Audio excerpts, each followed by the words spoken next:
ভাৰতৰ নিৰ্বাচনী আয়োগে আনুষ্ঠানিকভাৱে ঘোষণা কৰিছে আৰু নিৰ্বাচনী আয়োগে তেওঁলোকৰ অধিসূচনা ফলাফলৰ সৈতে তাক অসমৰ মহামহিম ৰাজ্যপাল ডাঙৰীয়াৰ হাতত অৰ্পণ কৰিছে।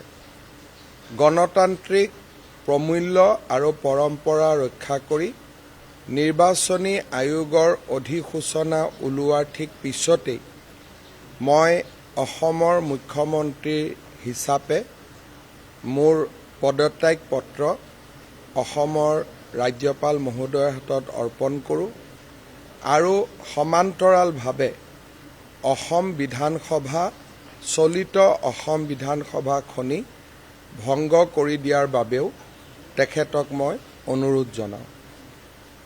মহামহিম ৰাজ্যপাল ডাঙৰীয়াই মোৰ দুইটা পৰামৰ্শ আমাৰ মন্ত্ৰীসভাৰ পদত্যাগ পত্ৰ আৰু অসম বিধানসভা ভংগৰ পৰামৰ্শ দুইটাই গ্ৰহণ কৰে আৰু নতুন মুখ্যমন্ত্ৰীয়ে দায়িত্বভাৰ নোলোৱা পৰ্যন্ত বা নতুন মন্ত্ৰীসভা গঠন নোহোৱা পৰ্যন্ত বৰ্তমানৰ মন্ত্ৰীসভাখনক কেয়াৰটেকাৰ চৰকাৰ হিচাপে কাম কৰি যাবলৈ নিৰ্দেশ দিয়ে।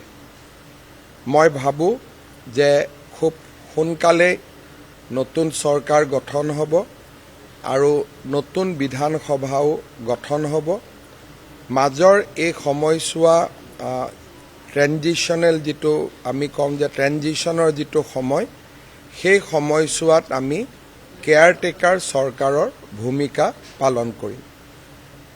आज मैं असम के महामहिम राज्यपाल महोदय को साक्षात किया और गणतांत्रिक परंपरा को पालन करते हुए मैं और मेरा काउंसिल ऑफ मिनिस्टर्स दोनों का पदत्याग पत्र महामहिम राज्यपाल महोदय का सामने उपस्थित करवाए। साथ में हमारे जो विधानसभा है उसको भी भंग करने के लिए मैं महामहिम राज्यपाल महोदय को परामर्श दिया।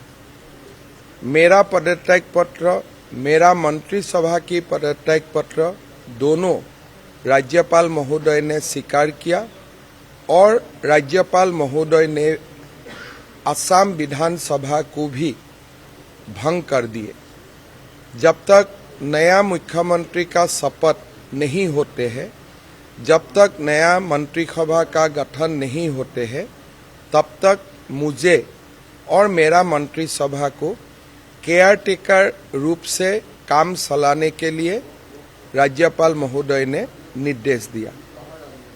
बीते 5 साल सरकार चलाने में हमारे राज्यपाल महोदय ने हमें जो मार्गदर्शन किया इसके लिए भी मैं राज्यपाल महोदय को धन्यवाद और हमारा ओर से राज्यपाल महोदय को हमने अपना ग्रेटिट्यूड भी प्रस्तुत किया।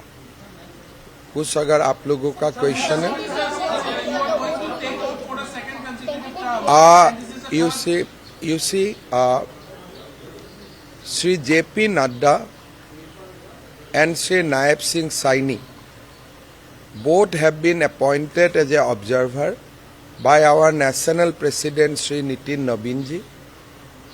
Who will be the chief minister, who will be the next leader will be decided by the legislature party, and following the meeting of the legislature party, BJP and NDA will come back to this Lok Bhavan again and will stake claim to form a government. But leader of the legislature party is yet to be selected, so we should wait for the process to be completed. There are indications that oath will be post 11th of May, because we invited Honorable Prime Minister to kindly grace the swearing in ceremony of our government this time, because we are not only win with a century, but along with that, we also deliver a hat-trick. So a hat-trick with century, that is why we have invited Honorable Prime Minister to grace the occasion.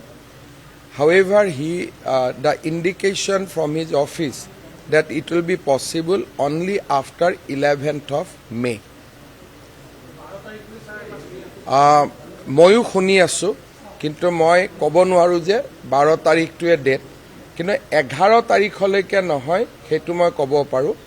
নতুন মন্ত্ৰীসভাৰ শপত গ্ৰহণ 11 মে'ৰ পিছত হ'ব।